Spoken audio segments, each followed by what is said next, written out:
kahit na masakit ang ulo, bangon pa rin po tayo, no?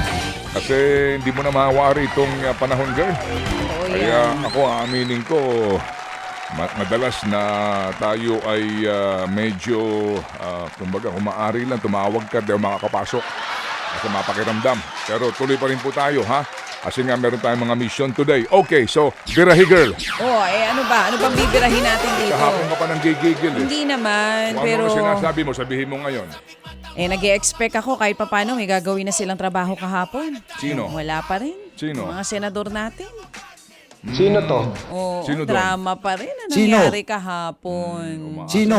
Hindi na natapos-tapos na drama. Alin? Hindi na nga ako nagulat sa nangyari, pero nadismaya pa rin kahit papano. Kasi nga naman, hindi ba yung mga dapat inuuna nila na mga importanteng bagay na sa kapakanan nga po sana nitong ating mga kapwa Pilipino, hindi na naman po nangyari. Hanggang kailan ba ang drama dyan? Hindi ba sinasabi mo nga kahapon? Hindi mo ba naiintindihan? Ano? May inarestong miyembro ng Senado. May inaresto nga. Pagka may inaresto, tigil ng trabaho? Ganun ba yun? Kinakailangan Sino ng to? pakikisempatya. Dumaan naman ang due process, hindi ba? Tama naman yung dinaanan. Pag ordinaryo manggagawa ba, pag may naaresto dito, titigil din tayo sa trabaho halimbawa?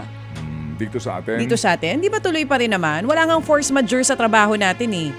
Kahit gaano kalakas ang ulan, kahit gaano kainit, kahit may nararamdaman, kahit anong feelings natin, dire-diretso tayo sa pagtatrabaho. Hindi naman natin pwedeng idahilan na, sorry masama ang loob ko kasi yung kasama ko dito may pinagdadaanan kami sa buhay. Pwede ba natin idahilan yun? Suswelduhan ba tayo? Hindi ba, hindi naman?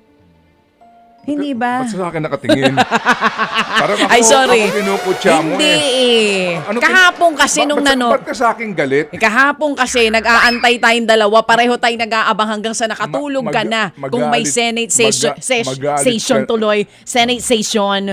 Oo, di ba? Sabi mo, good night na guys. Mukhang nauwi sa wala ang paghihintay mo. Mga bandang 7 p.m. o 7:30 yata. Don't tell me hindi ka nadismaya. I'm sure ikaw din. Hindi ka nagulat for sure. Pero ako ay, siguro nagulat ako dun sa fart. Sa part na may ibababa pa ba yung mga pinagagagawa nila dyan. Linggo-linggo na lang, di kayo natitigil sa mga litanyahan nyo at drama ninyo. Tama na po, nagsasawa na kami, tigilan nyo na. Tulog pa sila, ulitin mo yan mamaya. O sige, mamaya ulit. Ulitin mo yan mamaya, girl. Oo. Tulog pa sila. Pagkatapos makakakita ka nung ang hahaba nung pila. Alam nyo, sa totoo lang, linggo nakita ko na yun Linggo na mga bandang 6:00 ng gabi. Hindi pa rush hour yun. Paano pa kagabi na rush hour na? Nakita ko nakaabang dun sa busway yung iba. Uuwi, galing ng trabaho. Sila yun ang pinoproblema nila. Kayo dyan, ano bang pinoproblema nyo? Ha?